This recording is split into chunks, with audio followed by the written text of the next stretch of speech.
Assalomu alaykum, salomatmisiz, bormisiz? Bugun sizlar bilan makka jo'xori haqida gaplashamiz. Makka jo'xorini dala malikasi deb e'tirof etishadi. Makka jo'xori yetilgan sari bir talay foydali moddalarni o'ziga yig'ib oladi. Bu esa uni tengsiz oziq mahsulotga aylantiradi. Xo'sh, jo'xorining qanday foydalari bor? Makka jo'xori vitaminlarga, makro va mikroelementlarga, aminokislotalarga boy bo'lib, busiz organizmimiz me'yorida ishlab rivojlana olmaydi. Qandli diabet bilan og'rigan bemorlarga jo'xori yeyish tavsiya qilinadi. Chunki jo'xori qondagi qand miqdorini kamaytirish xususiyatiga ega. Makka jo'xori kletchatkaga boy, bu esa oshqozon ichak traktiga ijobiy ta'sir qiladi. Jo'xori iste'mol qilish yurak-tomir kasalliklarining oldini olishda ajoyib vosita sanaladi.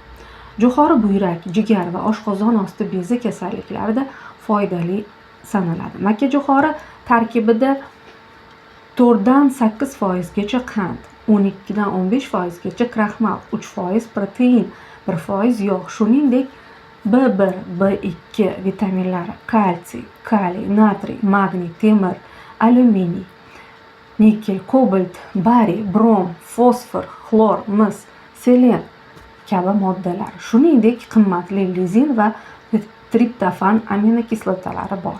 Jo'xori tarkibida uglevodlar ham mavjud: saxaroza, glukoza, maltoza, fruktoza, rafinoza. Ukraina tibbiyot fanlari akademiyasi keltirgan ma'lumotlarga qaraganda, katta odamning jo'xoriga bo'lgan ehtiyoji yiliga 3,7 kilogrammni tashkil qilar ekan.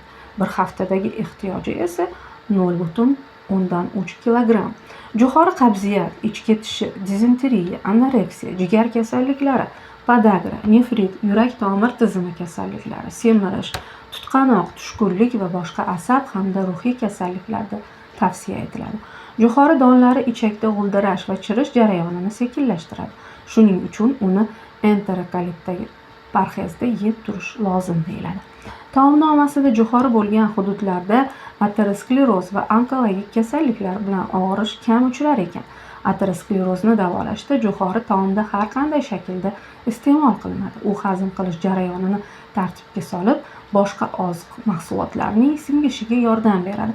Jo'xori donlarida inson organizmidagi xolesterin almashinuviga ijobiy ta'sir ko'rsatadigan mikroelementlar borligi aniqlangan. Bu donlardagi fitin va glutamin kislota asab tizimi kasalliklari, kamqonlik va aqliy charchoqda odamga yordam beradi. Xalq tabobati ayollarga homiladorlik paytida tana a'zolari shishganda, hayz vaqtidagi og'riqlarda jo'xori yeyishni tavsiya qiladi.